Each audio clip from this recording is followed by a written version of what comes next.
Votre candidat, votre directeur de campagne, contrairement à la prudence que vous avez évoquée tout à l'heure, en nous disant qu'il faudrait que les instances habilitées donnent les résultats des élections, ils viennent de donner, lui, les résultats des élections. Vous n'êtes pas choqué? Non, mais je réponds. Non, c'est une question oratoire, vous allez pouvoir répondre. Vous êtes très bien placé pour savoir qu'une question oratoire n'apporte pas une réponse. Je suis en train de vous affirmer des choses en vous posant des questions.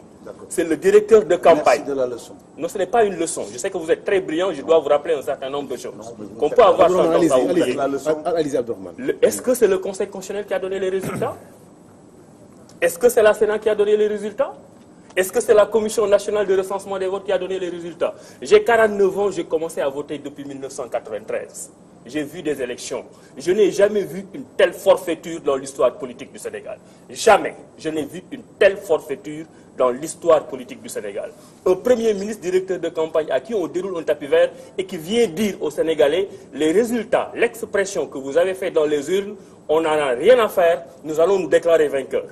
Ce qui est dommage, c'est que nous autres de l'opposition, les populations sénégalaises, ont laissé justement faire le président Macky Sall avec son équipe.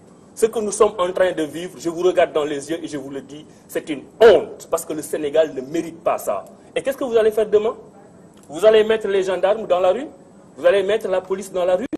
Vous allez nous mettre en prison? Et après, qu'est-ce qui va se passer? Vous qui? Nous, de l'opposition, nous qui sommes en train de vous dire que vous n'êtes pas en train de respecter le verdict des populations sénégalaises. Et le président Macky Sall n'en a pas le droit. Et le Premier ministre Boun Abdallah Dionne n'en a pas le droit. Et la RTS n'a pas le droit. Et les Sénégalais ne méritent pas ça. Et vous le savez que c'est une forfaiture. Vous savez que c'est un coup d'État. Et le Sénégal, qui est indépendant depuis 1960, ne mérite pas ça. Qu'est-ce qui va se passer demain? Je vais sortir de la RTS, on va me prendre, on va me menotter. Parce que ce que nous sommes en train de vivre, il suffit d'avoir un tant soit peu d'honnêteté intellectuelle pour savoir que ça ne doit pas se passer dans une démocratie. Le président Macky Sall, lui, n'a pas été traité de cette façon quand il était dans l'opposition. On lui a fait tous les honneurs. Les Sénégalais sont restés dans leur dignité. Le président Abdoulaye Wade a été extrêmement digne pour lui permettre d'abord d'être candidat. Ce qu'il n'a pas accepté avec ses opposants.